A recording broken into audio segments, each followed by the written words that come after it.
The day had started like any other in the bustling metropolis of New York City, but by noon, it was clear that history was unfolding. Without any prior warning, the skies above Central Park shimmered with the iridescence of a force field as a massive alien vessel descended silently. The world held its breath, watching countless live feeds. Governments scrambled jets and readied defenses, unsure if they were witnessing an invasion or a more peaceful approach. The vessel, sleek in silver, reflecting the city's skyline, hovered silently, making no move to attack. As crowds gathered, barricades sprang up, and the world's militaries went on high alert. The bottom of the vessel opened, and a platform descended. On it stood three beings, their appearance humanoid but distinctly different, tall, with translucent skin that seemed to flicker with light, and eyes like molten silver. They were the Xiphorians, and they had come to speak. The United Nations was quick to respond, setting up an emergency assembly. The Xiphorian delegates, led by Ambassador Zorak, addressed the gathered leaders of Earth through a device that translated their musical language into clear English. "People of Earth, we come in peace," Zorak began, his voice echoing through the Grand Hall. "We are explorers and scientists from the Xiphorian Empire, which spans across galaxies far beyond your solar system. We wish to share knowledge and establish diplomatic relations." The offer was tantalizing. The Xiphorians shared glimpses of their technology, faster-than-light travel, energy systems that could power cities without pollution, medical advances that could cure diseases thought incurable. It was a proposal that promised to catapult human civilization forward by centuries. Skeptical but intrigued, the world leaders entered into discussions. Behind the scenes, intelligence agencies from across the globe collaborated, attempting to verify the Xiphorians' claims and search for any hidden motives. The public, too, was divided. Some heralded the dawn of a new era, while others protested, citing fears of dependency or even subjugation. In the weeks that followed, the Xiphorians established a temporary base on Earth, located on a remote island in the Pacific, granted by the UN as neutral territory. Teams of human scientists, diplomats, and security personnel were stationed there as part of an exchange program designed to foster mutual understanding and trust. During these early days, the atmosphere on the base was one of cautious optimism. Human delegates learned about Xiphorian culture, their governance, their philosophy of interconnectedness, and their reverence for life, which they claimed was the cornerstone of their society. The Xiphorians, in turn, seemed genuinely fascinated by human diversity, our arts, our emotions, and our capacity for both conflict and profound compassion. However, beneath the surface of this interstellar partnership, not all was as harmonious as it appeared. Human intelligence, working day and night, finally intercepted a series of encrypted transmissions between the Xiphorian ship and their home empire. The messages were fragmented, but enough was gleaned to stir a wave of anxiety among Earth's leaders. References to a Phase 2 and the preparation for integration did not sound nearly as benign as everything the Xiphorians had publicly shared. Earth stands at a crossroads, caught between the awe-inspiring potential of a cosmic alliance and the chilling possibility of becoming mere pawns in an intergalactic empire's expansionist games. The scene is set for a deep dive into the unknown, with humanity's fate hanging delicately in the balance. 3 months had passed since the Xiphorians' grand arrival. Their technology had begun to integrate with human systems, bringing advancements that were once the stuff of science fiction into the realm of everyday life. Solar grids in Africa now powered entire nations without a hint of pollution, and hospitals in Asia used Xiphorian diagnostic equipment to detect diseases at their earliest stages. The world was changing, and fast. However, Earth's intelligence agencies, led by the CIA and MI6, remained vigilant. Their task was monumental: peel back the layers of Xiphorian diplomacy to reveal the true intentions hidden beneath. The world was enamored with the possibilities of this new alliance, making the work of these agencies all the more critical. In a secure facility underground, a team of the best cryptologists and linguists had been working tirelessly to decrypt the Xiphorian communications intercepted during the initial contact. The breakthrough came on a quiet Tuesday morning. Dr. Elena Myrov, a leading expert in alien linguistics, managed to decode a significant portion of the data. The contents were alarming, detailed plans for the Xiphorians to deploy commandos, expertly trained in combat and subterfuge, to infiltrate human governments. The plan outlined two primary objectives: first, to neutralize key political and military leaders sympathetic to maintaining Earth's independence; second, to replace them with Xiphorian sympathizers or, failing that, with humans who had been swayed by Xiphorian influence. As the implications of these findings sank in, emergency meetings were convened in the utmost secrecy. World leaders were briefed, and a counter-strategy began to take shape. The core of their response would be a disinformation campaign aimed at the Xiphorians, making them believe their plan had gone unnoticed, while simultaneously preparing a defense against the impending infiltration. Parallel to these covert operations, diplomatic relations with the Xiphorians continued as normal.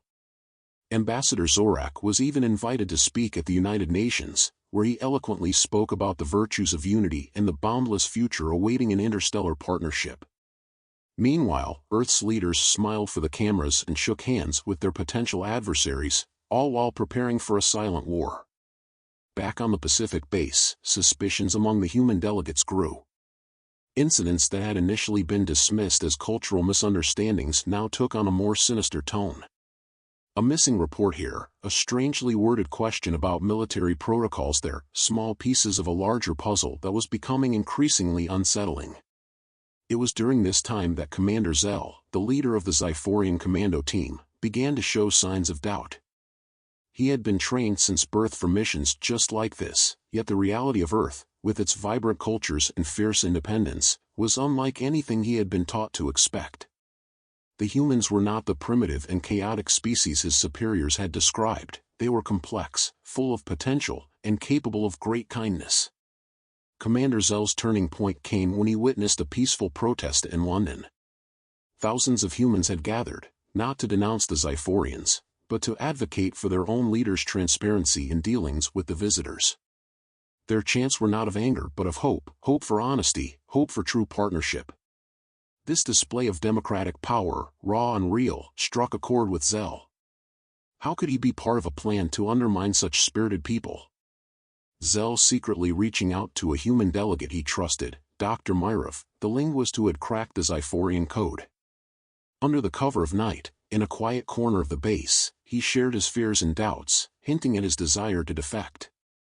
Dr. Myrov listened, her own suspicions confirmed by Zell's words, and realized that this could be the turning point. If Zell and his team could be convinced to stand down, perhaps a peaceful resolution was still possible. The night Commander Zell met with Dr. Elena Myrov marked a pivotal shift in the course of Earth's dealings with the Xiphorians. Under the guise of a routine medical checkup at the island's neutral facility, Zell confided the full scope of his orders to Elena. He revealed that the Xiphorian commandos were not just deployed to Earth to ensure smooth diplomatic relations but were tasked with a far more sinister mission, to dismantle Earth's autonomy subtly and permanently. Elena, though shocked, sensed an opportunity. She convinced Zell that many humans would support him if he chose to defect and oppose his own government's imperialistic agenda. The conversation that unfolded was tense, filled with the weight of potential consequences. Zell, a career military officer bred for loyalty and obedience, found himself torn between the duty ingrained in him and the stark ethical dilemma presented by the reality of Earth's vibrant, diverse cultures deserving of self-determination. Over the next few days, covert meetings between Zell and Elena became more frequent as they plotted a course of action. They knew they needed more support, both from other Xiphorians who might be having second thoughts and from influential humans who could leverage political power to protect any potential defectors. Meanwhile, word of Zell's doubts began to spread discreetly among his unit. To his surprise, several of his officers expressed similar misgivings about their mission. These Xiphorians, like Zell, had been trained to see themselves as liberators, preparing planets for a higher existence within the Empire. However, the reality of Earth, with its spirited resistance and profound expressions of freedom, challenged this worldview profoundly. Under Elena's guidance, Zell and his growing band of dissenters prepared a detailed dossier of Xiphorian plans, including tactical information that would be invaluable to Earth's defense strategies. They planned to present this to the UN, but only if they could secure asylum and protection from Earth's governments. Simultaneously, on Earth, political winds were shifting. News of potential Xiphorian defectors stirred a mix of hope and paranoia. Leaders debated fiercely behind closed doors about how to respond. Some saw this as a clear opportunity to gain an advantage over the Xiphorian imperialistic efforts, while others feared a trap. After intense negotiations, a coalition of nations agreed to offer asylum to Zell and his followers, provided they fully cooperated with Earth's authorities. The defection was planned meticulously. Zell and his group would sabotage their own communications equipment on the Xiphorian base, creating a blackout period long enough to escape under the cover of a scheduled supply transport, which they would covertly board. Earth forces, informed of the plan, would intercept the transport midway and reroute it to a secure military facility in Switzerland. The day of the defection was fraught with tension. As the last piece of sabotaged equipment failed, plunging the Xiphorian base into operational chaos, Zell and his team, dressed in civilian clothing beneath their uniforms, made their way to the transport bay. Heart-pounding, each step was fraught with the risk of discovery and the threat of immediate execution for treason. However, fortune favored the brave. The blackout worked perfectly, and the group managed to board the transport without raising alarm. Halfway through the flight, as planned, 2 Eurofighter jets escorted the transport to its new course, ensuring no Xiphorian crafts could follow. Upon landing, Zell and his fellow defectors were met with a mix of armed guards and government officials. After intense initial debriefings, they were taken to a secure facility where they began sharing everything they knew about the Xiphorian military strategies and technology. This information quickly proved to be of immense strategic value, reshaping Earth's defensive and diplomatic strategies. Zell looks out over the Swiss Alps from the window of his new, albeit temporary, home. The snow-covered peaks under the starlit sky offer him a moment of peace. For the first time, he allows himself to feel a cautious optimism about his decision. He had betrayed his empire, but in his heart, he felt a deeper allegiance to a more universal ethic, one of true freedom and respect for all sentient beings.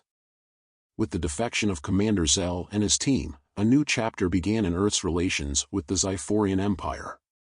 The revelations brought forth by the defectors were staggering, detailing not only the planned infiltration and subversion of Earth's governments but also the advanced technologies and strategic capabilities that the Empire could wield against humanity.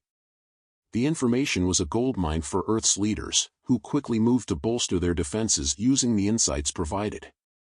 New protocols were implemented in global security systems, and diplomatic strategies were revised to counter the hidden agendas of the Xiphorians. This intelligence also fueled a more public discourse, as governments decided to reveal parts of the Xiphorian plans to the world, showcasing the threat while promoting a narrative of resilience and unity against external manipulation. The response from the global public was a mix of outrage and unity. Protests erupted in major cities, not against the Xiphorian populace but their imperialistic government.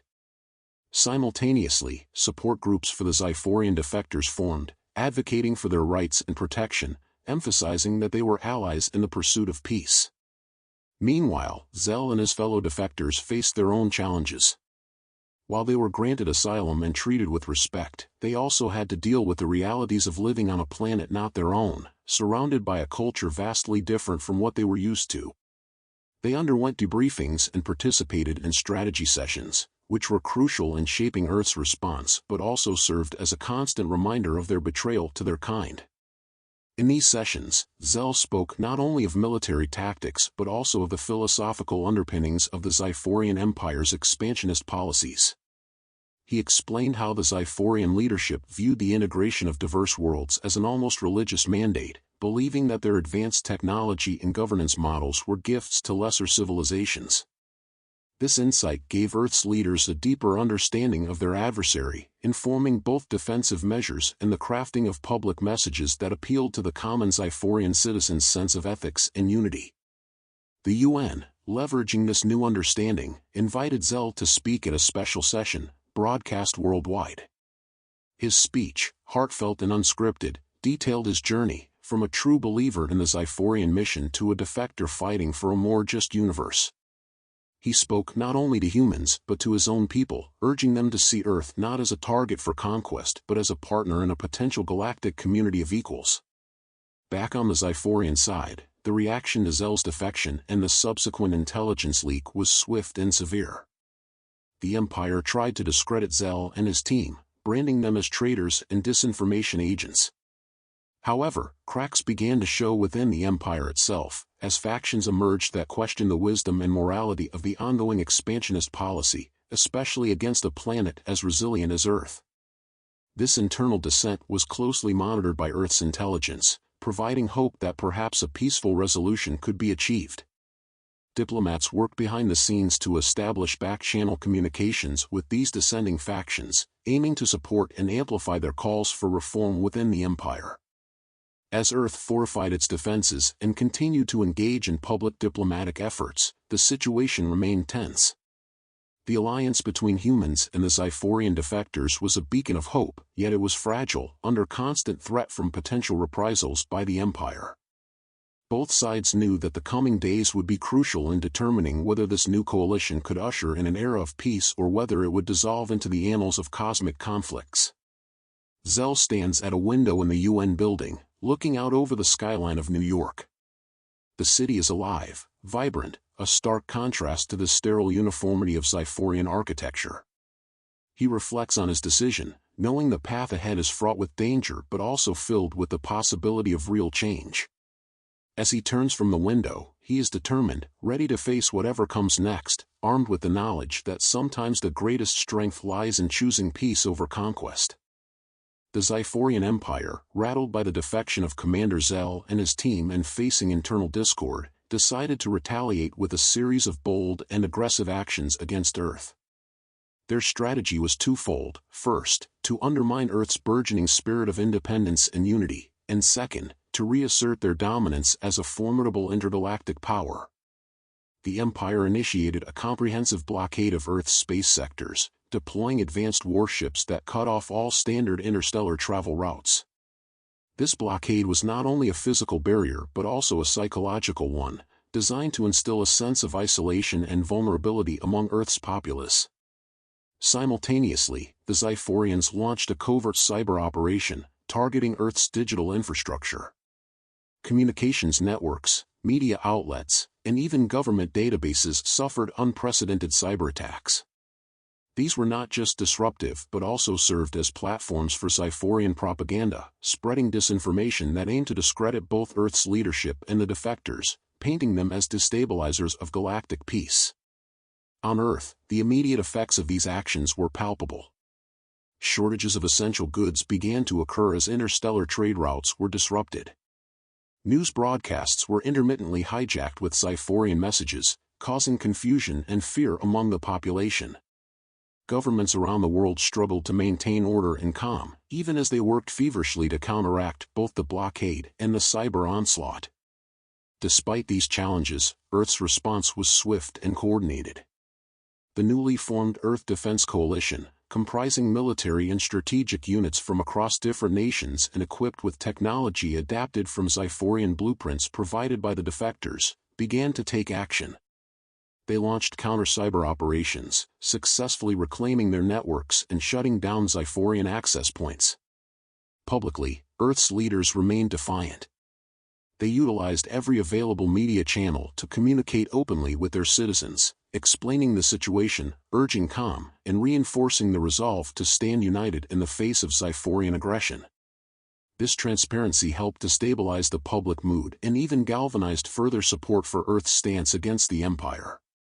In a bold diplomatic move, Earth invited delegations from other planetary systems affected by Xiphorian policies to a summit on neutral ground. The summit, held on Mars, which had declared its support for Earth, aimed to form a broader coalition against Xiphorian imperialism. The discussions were intense, with many delegations expressing their own grievances and fears about the Empire's expansionist agenda. Meanwhile, Zell and his team, who were under protection at a secure military base, contributed their knowledge of Xiphorian tactics and weaknesses. This information proved invaluable, not only in strengthening Earth's defenses but also in helping other planets prepare their own. The defectors, feeling the weight of their crucial role, worked tirelessly, motivated by the belief that their actions could lead to significant changes throughout the galaxy. Back on the Xiphorian homeworld, the news of Earth's resistance and the formation of an interplanetary alliance began to stir more dissent within the Empire. The leadership, facing increasing pressure from their own citizens and now the threat of a galactic coalition, found themselves at a crossroads. The hardline approach they had taken seemed to be backfiring, turning potential allies into adversaries and energizing a resistance movement within their own borders. As the chapter closes, the leaders of the Xiphorian Empire convene an emergency session to reassess their strategy. The room is filled with tension as debates erupt over the best course of action. Some call for an escalation of military force to crush Earth's resistance once and for all. Others, wary of the growing internal dissent and the potential for a prolonged multi-front conflict, suggest seeking a diplomatic resolution. Following the Supreme Ruler's directive, the Xiphorian Empire convened to debate their next steps. Meanwhile, Earth prepared for what could be the most critical diplomatic engagement in human history. The proposed negotiations were not just about ending the current conflict but shaping the future of interstellar relations. The Earth Defense Coalition, along with its new allies, formulated a comprehensive strategy that balanced strength with diplomacy, ready to demonstrate that Earth was neither a pushover nor a warmonger. As preparations advanced, the global mood was a mixture of anxiety and cautious optimism. Across Earth, public rallies and vigils were held, with messages of peace and solidarity lighting up the night skies. These gatherings were not just for Earth's citizens but were broadcast throughout the galaxy, reaching even the distant colonies of the Xiphorian Empire, where they resonated with those who longed for an end to imperial conquest. On the scheduled day, the summit venue was the International Space Station, expanded and enhanced to accommodate the diverse needs of the various interstellar representatives. It had been chosen for its neutrality, orbiting above Earth free from the direct influence of any one nation or planet. The Xiphorian delegation arrived under heavy escort, their sleek silver ship docking smoothly at the station. The delegation was led by a seasoned diplomat, Envoy Thal, who was known for his shrewd negotiation skills and was a close advisor to the Supreme Ruler.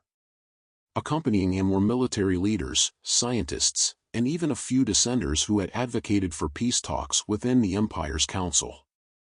Earth's delegation was equally diverse, featuring diplomats, military strategists, scientists, and, notably, Zal and his fellow defectors. Their presence was controversial but symbolically powerful, representing the possibility of change and reconciliation. The negotiations began with formalities but quickly delved into the heart of the matter. Earth presented its case firmly, detailing the aggressive actions of the Xiphorian Empire and their impact on Earth and other planets. They demanded an end to the blockade and a withdrawal of all Xiphorian military forces from Earth's vicinity. Envoy Thal responded with the Empire's perspective, highlighting the strategic importance of Earth in the galactic landscape and the initial missteps by both sides that had led to the current standoff. He proposed a gradual reduction of forces, coupled with a series of joint military and scientific endeavors designed to build trust between Earth and the Xiphorian Empire. The talks teetered on the edge of breakdown multiple times. Each side had their non-negotiable points. For Earth, it was complete sovereignty and the assurance that no further infiltration or subversion would occur. For the Xiphorians, maintaining some level of influence in Earth's development, albeit much more benign than previously intended, was crucial for their own political and security reasons. Amid these tense negotiations, Zell was given the floor. His testimony about why he defected, his realization of the moral failings of an unasked conquest and the genuine respect he had grown to hold for Earth's resistance, struck a chord with many at the summit. His words, broadcasted galaxy-wide, reached millions, stirring the hearts of those on countless worlds under the Empire's influence. The turning point came when Earth revealed that it had not only resisted the Xiphorian attacks but had also developed countermeasures against Xiphorian technology, which could inflict significant damage if deployed. The revelation was a strategic move, demonstrating Earth's capability and resolve but also its preference for peace over destruction. This shifted the atmosphere towards compromise. Lengthy, exhaustive discussions followed, stretching over several days, with mediators from neutral planets facilitating the tougher segments of dialogue. Finally, a draft treaty was formulated. The terms included the dismantling of the Xiphorian blockade, a mutual non-aggression pact, and the establishment of a joint interstellar council to oversee further relations and ensure transparency.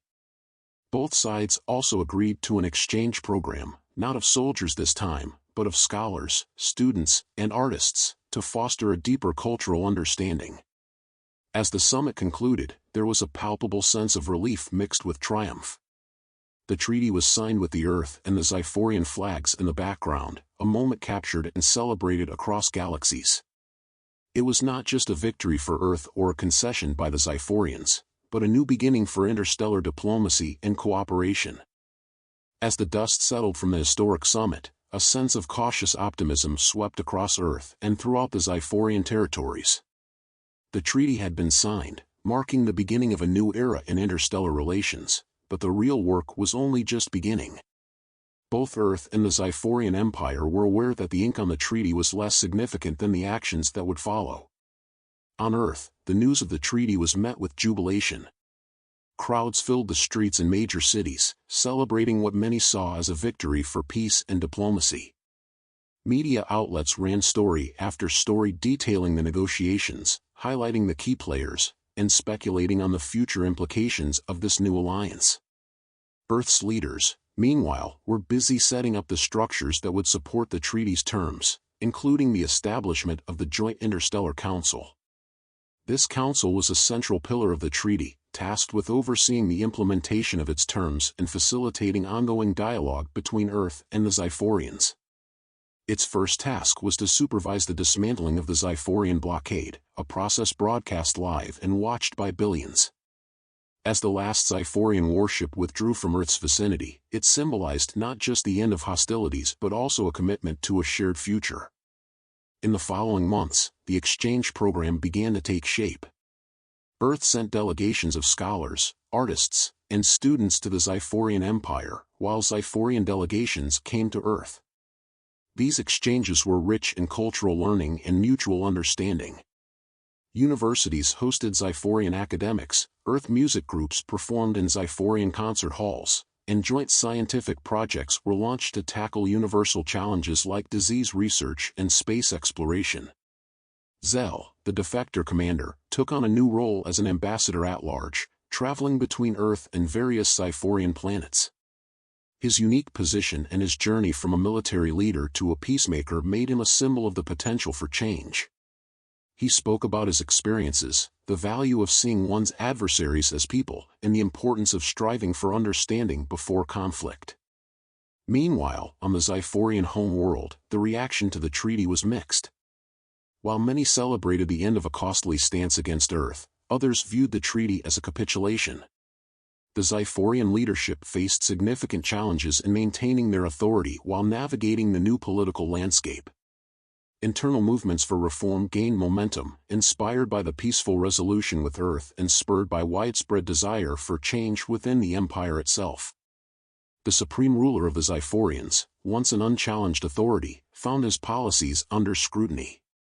In response, he initiated a series of reforms aimed at decentralizing power and addressing some of the grievances that had fueled dissent. These reforms were slow and often met with resistance from conservative factions within the government, but they marked the beginning of a transformation within the Xiphorian political system. Back on Earth, preparations began for the first anniversary of the treaty's signing, which was declared a new global holiday, Unity Day. Celebrations were planned to include a series of events highlighting Earth's diverse cultures as well as Xiphorian contributions to the arts and sciences. The highlight of Unity Day was to be a joint speech by Earth's UN Secretary-General and Envoy Thal, symbolizing the ongoing partnership between the two civilizations. As the chapter, and the story, draws to a close, the focus shifts to a quiet moment between Zell and Dr. Elena Myrov, now the head of Earth's delegation on the Interstellar Council. They stand together in a garden on Earth, looking up at the stars, reflecting on the journey that brought them here. They discuss the challenges ahead, knowing that peace is a continuous effort, not a final state. But in this moment, there is hope, a feeling of having turned a page on old conflicts and stepping forward into a future where such conflicts might one day be unnecessary. The story ends with Zell looking up at the sky, towards the stars that are home to both Zyphorian and human civilizations.